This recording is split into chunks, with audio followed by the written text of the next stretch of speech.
یہ ذہانت ہے حضرت امام اعظم ابو حنیفہ رحمۃ اللہ تعالی علیہ کی. اور آپ کی ذہانت کے قصے مشہور ہیں کہ کس طرح آپ نے بڑے بڑے پیچیدہ مسائل کو چٹکیوں کے اندر حل کیا. ایک مرتبہ آپ سے پوچھا گیا کہ ایک بندے نے قسم اٹھائی ہے کہ میں ایسی عبادت کرنا چاہتا ہوں کہ جب میں وہ کروں تو کوئی دوسرا اس میں شریک نہ ہو، اور میں اگر ایسی عبادت نہ کروں تو میری بیوی کو 3 طلاق ہے. ایسی عبادت کہ جب میں کرتا ہوں تو کوئی دوسرا شریک نہ ہو. آپ فرمایا کہ تیری بیوی طلاق سے اس طرح بچ سکتی ہے کہ تو حرم شریف میں جائے اور تو اس طرح طواف کرے کہ اس وقت کوئی دوسرا نہ کر رہا ہو، صرف تو ہی کر رہا ہو. تو پھر وہ ایسی عبادت ہے کہ جب تو کر رہا ہو تو کوئی دوسرا نہیں کر رہا ہوگا، تو تیرا مسئلہ حل ہو جائے گا. تو بتایا جاتا ہے کہ اس کے لیے یہ انتظام کیا گیا اور اس کا مسئلہ حل ہو گیا.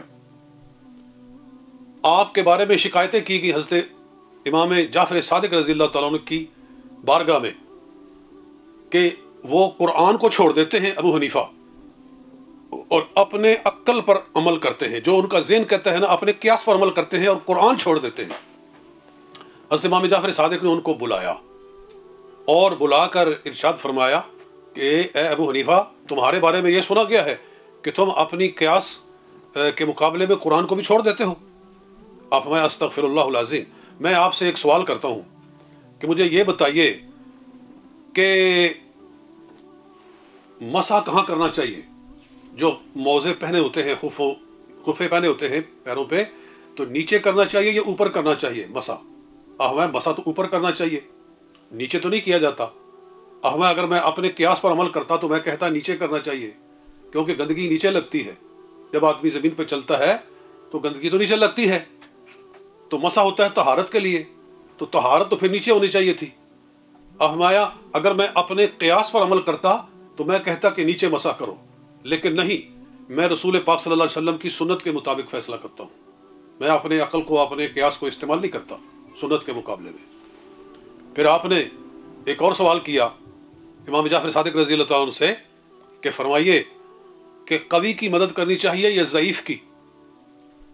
تو کہا کہ ضعیف کی، قوی تو قوی ہے، مدد تو ضعیف کی کرنی چاہیے. آپ نے عرض کیا کہ مجھے بتائیے مرد قوی ہے کہ عورت قوی ہے؟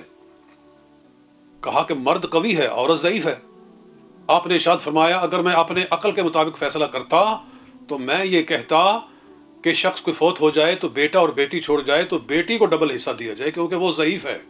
ضعیف کی مدد کرنی چاہیے، بیٹے کو ایک حصہ دیا جائے اور کبھی جو ہے اس کی بجائے ضعیف کی لیکن چونکہ قرآن نے فیصلہ کر دیا ہے للذکر مثل حظ الانثیین کہ مرد کے لیے، بیٹے کے لیے بیٹی سے ڈبل حصہ ہے، میں اپنی عقل کو چھوڑ کر اللہ کے قرآن پر عمل کرتا ہوں. اور اسی طرح سے 2-3 اور سوال آپ نے اسی طرح سے کیے اور پھر بتایا کہ میرا اس پر وہی فیصلہ ہے جو اللہ اور اس کے رسول کا ہے.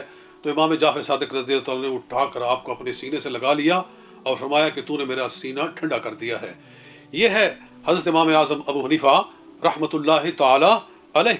جی اللہ تعالی امت کو آپ کے نقشے قدم پر چلائے. آج دیکھیے میں ایک آپ کی عظمت بیان کرنا چاہتا ہوں کہ اس وقت دنیا میں 2 ارب مسلمان قریباً بستے ہیں. جی یعنی اکراس دا گلوب، پوری دنیا کے اندر جو مسلمان رہتے ہیں تو 2 ارب مسلمان ہیں قریباً، اور نصف سے زیادہ آبادی مسلمانوں کی امام اعظم ابو حنیفہ کی فقہ پر عمل کرتی ہے. جی باقی جو شافعی، حنبلی اور مالکی ہیں وہ قریباً 1/4 حصے میں یا ثلث میں آتے ہیں، اور 2/3 حصہ مسلمان امت مسلمہ کا وہ امام ابو حنیفہ کے نقش قدم پر چل رہا ہے. اللہ تعالیٰ نے آپ کی فقہ کو وہ قبولیت عطا فرمائی ہے کہ پورا بر صغیر فقہ حنفی پر عمل کرتا ہے سوائے چند اکا دکا لوگوں کے. اور اسی طرح پورا بلاد ترکیہ اور یہ علاقے جو کہ رشیا سے آزاد ہوئے ہیں، آذربائیجان اور قازقستان اور یہ دیگر علاقے جو ہیں، یہ ان سب کے اندر فقہ حنفی چل رہی ہے. اور اسی طرح افریقہ کے اندر کوئی ایسا بر اعظم نہیں جہاں لاکھوں کروڑوں کی تعداد میں امام ابو حنیفہ کے مقلدین موجود نہیں ہیں. اللہ تعالیٰ نے آپ کو شان عطا فرمائی ہے.